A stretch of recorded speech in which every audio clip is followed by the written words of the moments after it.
তো আমরা বৃষ্টিতে ভিজে একদম একাকার, আর এরকম কেন হলো আর কি কারণে হলো তো দেখার জন্য পুরো ব্লগটা দেখতে হবে। তো কথা না বাড়িয়ে চলো ব্লগটা স্টার্ট করা যাক। হ্যালো গাইস, ইটস মি হৃদয় হোসেন। তো সবাইকে হাজারে ব্লগে ওয়েলকাম। তো আজকে রাস্তায় হাঁটতেছিলাম, আর হাঁটতে হাঁটতে সামনের দিকে একটা জাল, যেটা একদম কারেন্টের তারের উপরে লেগেছিল। তো জানি না এটা কোথায় থেকে আসছে, পরে সামনে দিকে একটা বিল্ডিং আছে, আর বিল্ডিং এর থেকেই হয়তো এই জালটা উড়ে আসছে ঝড়ের কারণে। আর আকাশটা অনেক মেঘলা ছিল, তো ভালো লাগতেছিল, ওয়েদারটা খুব সুন্দর ছিল। হাঁটতেছিলাম, সামনে দিকে জামাই বউ দুইটা মারামারি করতেছিল। তারপর একটা হোটেলে যাই, আর পরোটা দেখি, তো পরোটা খাইতে মন চাইতেছিল, তাই পরোটা নিলাম। পরোটা নিয়ে বাসার দিকে যাচ্ছিলাম। এই মেঘলা আকাশ মাথায় নিয়ে আমরা ছাদের উপরে বসে আছি। এখানে ভিডিও আপলোড হচ্ছে, কিন্তু নেট প্রবলেমের কারণে ভিডিওটা ঠিক মতো আপলোড দিতে পারতেছে না। বসে আছি, চারিদিকে অনেক সুন্দর একটা ওয়েদার।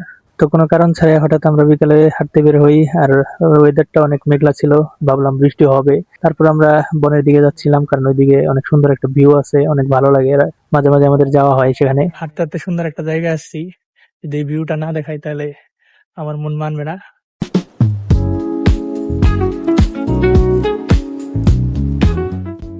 সুন্দর একটা ভিউ গাইস, তোমরা গাছ একটু দেখো, দেখো এই একটা ভিউ।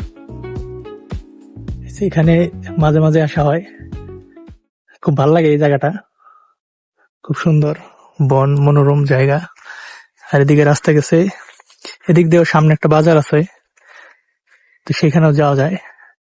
জাস্ট তোমাদের দেখানোর জন্য আর কি ব্লগ করার ইচ্ছা ছিল না, তো ভাবলাম যে করি একটা ব্লগ। অনেকদিন যাবত ব্লগ দেই না, আর আজারে ব্লগ তো জানোই, একটা বোরিং ব্লগ এটা। এদিকে বাড়ি আছে, ওইদিকেও বাড়ি আছে, আর মাঝখানে এই জঙ্গল, মানে বন, খুব সুন্দর।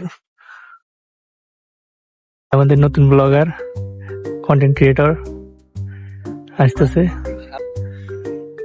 তো বাতাসের আশায় এখানে বসছি, কিন্তু বসার পর দিকে বাতাস লেগেছে, বৃষ্টি পড়তেছে, খুব ভালো লাগতেছে। ভাবলাম বাতাসে আছে, একটু বসি, ভাল লাগো। জায়গাটা অনেক সুন্দর, পিছনের ভিউটা তোমরা দেখো।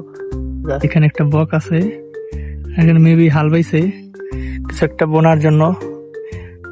আর বৃষ্টির কারণে এখানে পানি জমে গেছে একদম, বৃষ্টিটা বাড়তেছে, আমাদের এখান থেকে চলে যেতেও বৃষ্টি জোরে নেমে গেছে। তো আমরা একটা চায়ের দোকানে এসে বসছি চা খাওয়ার জন্য। তো চা খেয়ে দিয়ে আমরা আবার বের হয়ে যাব।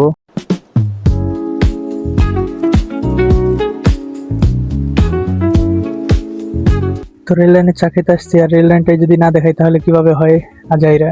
তো হঠাৎ করে বৃষ্টি অনেক জোরে নেমে যায়, আর এরপর আমরা একটা দোকানের পাশে এসে দাঁড়াই। তারপর আবার বৃষ্টি কমার পর আমরা বের হয়েছিলাম, ভাবছিলাম যে আর বৃষ্টি হবে না। তারপর আমরা বের হয়ে যাই রাস্তায়। রাস্তায় বের হওয়ার পরে বনের ভিতরে তো জানোই কোনো জায়গা নেই দাঁড়ানোর মতো, পরে আমরা একটা গাছের নিচে দাঁড়াইছিলাম। তো তারপর আমরা ভিজে গেছি, আর কি করার। তো আজকের আজারের ব্লগটা এই পর্যন্তই। তো যদি ভালো লাগে তাহলে অবশ্যই লাইক, কমেন্ট আর সাবস্ক্রাইব করবে, আর অবশ্যই কমেন্ট করে জানাবে পরের ব্লগে তোমরা কি চাও। আল্লাহ হাফেজ।